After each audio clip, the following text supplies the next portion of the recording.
Salam saudara-saudaraku yang diberkati Tuhan, eh, di mana pada hari ini saya kembali untuk datang dan mau menjelaskan hidup dalam ketaatan kepada Allah. Artinya bagaimana dalam kehidupan kita ini, apakah kita sungguh-sungguh taat dan setia pada firman Allah, dan apa saja yang perlu kita lakukan supaya kita taat kepada Allah. Dan dalam pembahasan kita kali ini, Bapak Ibu Saudara sekalian, itu ada 3 langkah hidup di dalam ketaatan kepada Allah. Ya, mari kita mulai dalam 1 Samuel pasal 15 ayat 22. Di sini dikatakan, tetapi jawab Samuel, apakah Tuhan itu berkenan kepada korban bakaran dan korban sembelihan, sama seperti kepada mendengarkan suara Tuhan? Sesungguhnya mendengarkan lebih baik daripada korban sembelihan, memperhatikan lebih baik daripada lemak domba jantan. Dan pada waktu itu saudara-saudaraku, ya, pada waktu itu, zaman itu Raja Saul yang berkuasa, yang dimana pada waktu ia berbuat dosa, namun ia menentang kebenaran, namun ia masih mempersembahkan sembelihan, yaitu domba jantan kepada Allah. Tapi dalam 1 Samuel pasal 15 ayat 2, Samuel menegurnya, ya. Tapi jawab Samuel, apakah Tuhan itu berkenan kepada korban bakaran, korban sembelihan, sama seperti kepada mendengarkan suara Tuhan? Nah, terus kembali Samuel katakan, mendengarkan suara Tuhan, sesungguhnya mendengarkan lebih baik daripada korban sembelihan, memperhatikan lebih baik daripada lemak domba jantan. Ini saudara-saudara yang diberkati Tuhan. Ketika kita mau hidup di dalam kebenaran firman Tuhan, hidup dalam ketaatan di dalam Allah, saudara-saudara. Jadi Samuel sudah menggambarkan kepada kita bahwa kita harus lebih mendengar, memperhatikan. Itu terutama adalah firman-firman Allah, tentu yang akan membawa kita pada kehidupan, yang membawa kita pada kebenaran, saudara-saudaraku, ya, berkat oleh Tuhan. Nah, dalam pembahasan ini Bapak Ibu Saudara, hidup dalam ketaatan kepada Allah, ya, ada 3 langkah sebagai berikut. Ya, yang pertama adalah memutuskan. Ketika kita mau hidup dalam ketaatan kepada Allah, ya, kita harus bisa memutuskan hidup kita, bahwa sepenuhnya kita arahkan diri kita, ya, arahkan hidup kita, hati kita, pikiran, semua kemampuan kita. Kita harus memutuskan bahwa kita harus mempersembahkan hidup kita hanya untuk Tuhan. Dan kita memutuskan untuk itu. Artinya ketika kita memutuskan hidup dalam ketaatan kepada Allah, berarti konsekuensinya adalah kita harus memikul salib. Ketika kita mau hidup taat kepada Allah, kita harus menderita, saudara-saudara berkat Tuhan, supaya kita mengerti dan memahami kehendak Allah di dalam kehidupan kita. Itu adalah langkah pertama kita mau taat kepada Allah. Nah, di dalam Yosua pasal 24 ayat 14, ya, di sini dikatakan, oleh sebab itu takutlah akan Tuhan dan beribadahlah kepada dengan tulus, ikhlas dan setia.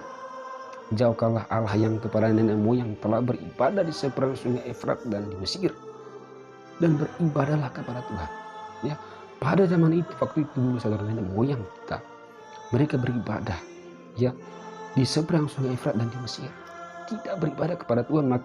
Makanya di sini dikatakan, ya, beribadahlah kepada Tuhan dengan tulus dan ikhlas dan setia, bukan kepada mereka nenek moyang, di mana mereka pada waktu itu beribadah di seberang sungai Efrat dan Mesir, artinya menyembah Allah lain, tidak kepada Tuhan. Sehingga di sini dikatakan, dan beribadahlah kepada Tuhan.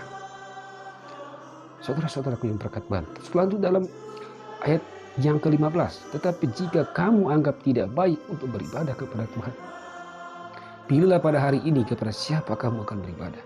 Allah yang kepada nenek moyangmu beribadah di sungai Efrat, atau Allah orang Amori yang negerinya kamu diam ini. Tapi aku dan seisi rumah, kami akan beribadah kepada Tuhan.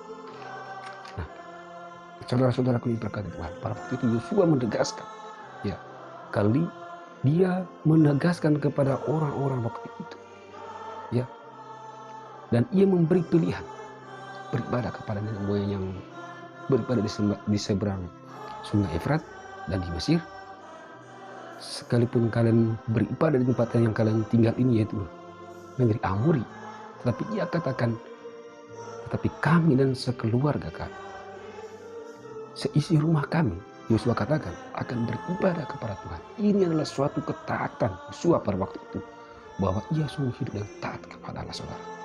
Ya, artinya dia memutuskan seluruh hidup keluarga dan seisi rumahnya bahwa ia mau hidup taat dan beribadah kepada Allah. Nah, langkah yang kedua, Bapak Ibu saudara-saudaraku yang diberkati Tuhan. Langkah yang kedua adalah disiplin diri. Disiplin diri yang kita ambil dalam Ibrani pasal 5 ayat 7 sampai 8. Di dalam ayat 7 mengatakan, dalam hidupnya sebagai manusia, ini menceritakan tentang Yesus. Ya. Dalam hidupnya sebagai manusia, ia telah mempersembahkan doa dan permohonan dengan rata tangis dan keluhan kepada Dia yang sanggup menyelamatkannya dari maut. Dan karena kesalehannya, ia telah didengarkan. Nah, saudara-saudaraku yang terkasih, Yesus yang pada waktu itu mau mengalami penderitaan yang sangat berat, memikul salib hingga menderita, artinya demi penebus atau penghapusan dosa umat manusia. Ia berdoa kepada Allah dengan penuh ratapan tangis. Dan pasal 8 masih Ibrani, ya, pasal 8, dan sekalipun ia adalah anak, ia telah belajar menjadi taat dari apa yang telah diderita. Sekalipun ia tahu, saudara, bahwa ia akan mengalami begitu banyak penderitaan, tetapi ia berdoa kepada Allah dengan penuh rasa tangis untuk menebus dosa kita, untuk membebaskan kita. Ya. Sekalipun ia adalah anak, ia belajar taat. Ya. Taat dari apa yang telah dideritanya, apa yang ia alami. Ya, kita tahu, saudara, bahwa di mana Yesus pada waktu itu, ia harus mengalami penderitaan yang begitu berat hingga ia wafat di kayu salib. Tetapi dalam pergumulan itu, dalam proses perjalanan hidup, dalam penderitaannya, ia tetap taat. Ia tetap mengarahkan diri, artinya mendisiplinkan diri bahwa ia tetap taat dan setia kepada Allah. Nah, saudara-saudaraku yang berkati Tuhan, ya, langkah yang ketiga adalah mengasihi Allah. Mengasihi Allah, kita harus mengasihi Allah dengan sungguh-sungguh. Seperti dalam Yohanes pasal 14 ayat 15 dan ayat 21. Di dalam ayat 15, ya, ini tentang mengasihi Allah, saudara. Jikalau kamu mengasihi aku, kamu akan menuruti segala perintah. Dan dalam ayat 21, barang siapa memegang perintahku dan melakukannya, dialah yang mengasihi aku. Dan barang siapa mengasihi aku, ia akan dikasihi oleh Bapakku, dan aku pun akan mengasihi dia dan akan menyatakan diri kepadanya. Saudara-saudaraku yang berkati Tuhan, ya, jangan, artinya kalau kita katakan kita sungguh-sungguh mengasihi Allah, kalau kita mau tanya, ya, artinya kasih Allah itu, saudara, begitu besar, begitu banyak ia berikan kepada kita. Salah satu bentuk kasih Allah adalah di mana kita saat ini masih hidup, kita menikmati segala apa yang ada di dunia ini, hasil bumi, ya, kita nikmati semua yang ada. Itu adalah bentuk, salah satu bentuk kasih Allah yang begitu besar kepada kita. Namun bagaimana kasih kita tunjukkan kepada Allah, saudara-saudara? Seperti yang dikatakan dalam ayat 15 Yohanes pasal 4 ayat 15, jikalau kamu mengasihi aku, kamu akan menuruti segala perintah. Ya.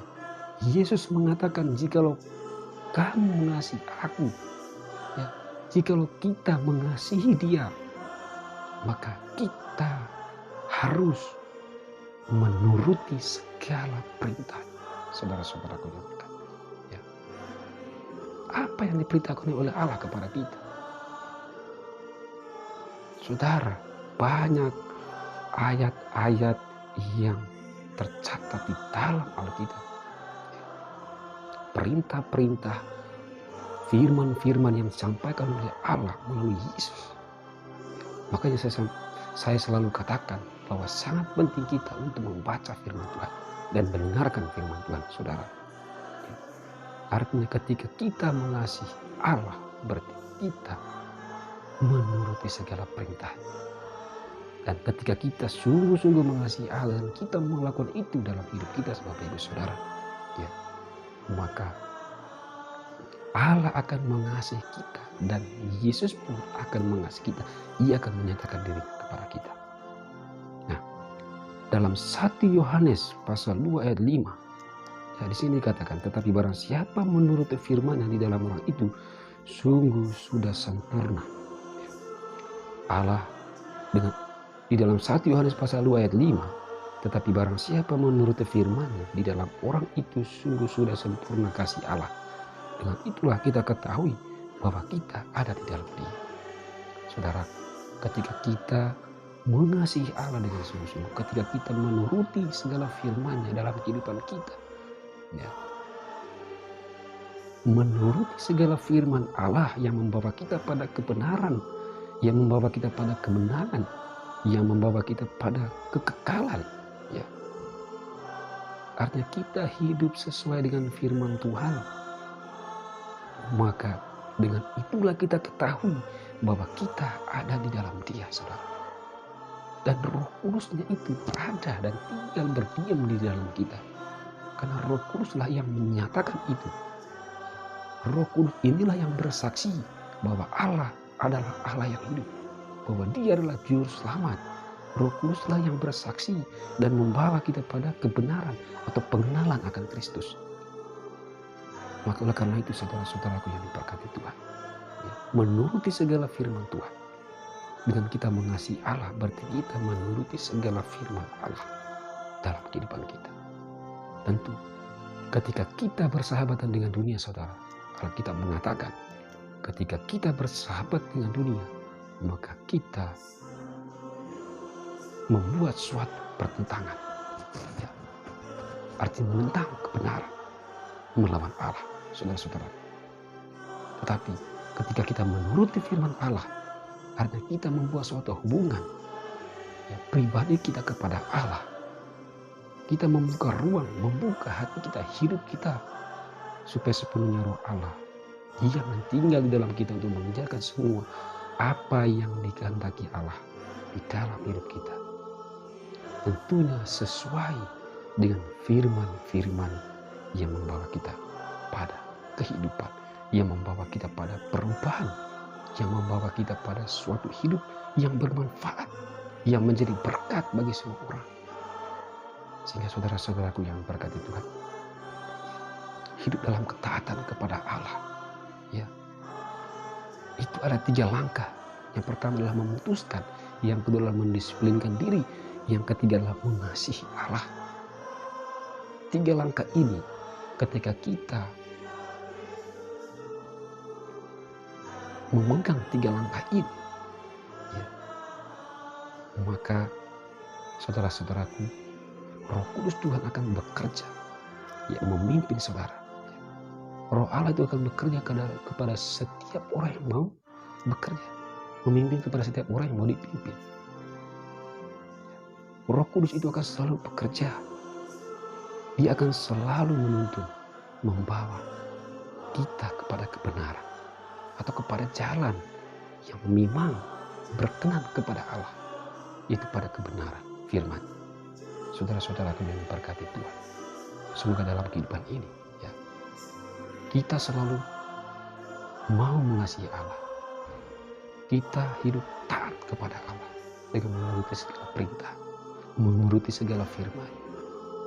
Ya, artinya kita menjauhkan hidup kita dari segala hal-hal yang bertentangan dengan Allah. Tentunya adalah keinginan-keinginan dunia. Memutuskan adalah kita mempersembahkan hidup kita sepenuhnya kepada Allah. Mendisiplinkan diri, artinya kita mengarahkan hidup kita untuk melakukan hal-hal yang baik dan benar, yang tentunya menjadi contoh bagi sesama, dan menjadi berkat bagi semua orang. Mengasihi Allah, menuruti segala perintah dan firman-Nya, mengutamakan orang lain daripada diri kita, mengorbankan diri kita untuk kepentingan bersama. Saudara-saudaraku yang diberkati Tuhan, dalam hidup ketaatan kepada Allah, mari kita laksanakan, mari kita lakukan dalam kehidupan kita. Dan mari kita terus berdoa, minta kekuatan Tuhan, supaya kita sanggup dan mampu mengerjakan semuanya ini. Berkat Roh Kudus Tuhan, Ia akan selalu bekerja di dalam setiap pribadi kita. Puji Tuhan, haleluya. Saudara-saudaraku yang berkati Tuhan, semoga apa yang saya sampaikan pada kesempatan ini, itu mengenai hidup dalam ketaatan kepada Allah, ini menjadi berkat bagi saudara dan pribadi saya, dan menjadi berkat bagi semua orang. Salam, Tuhan Yesus memberkati.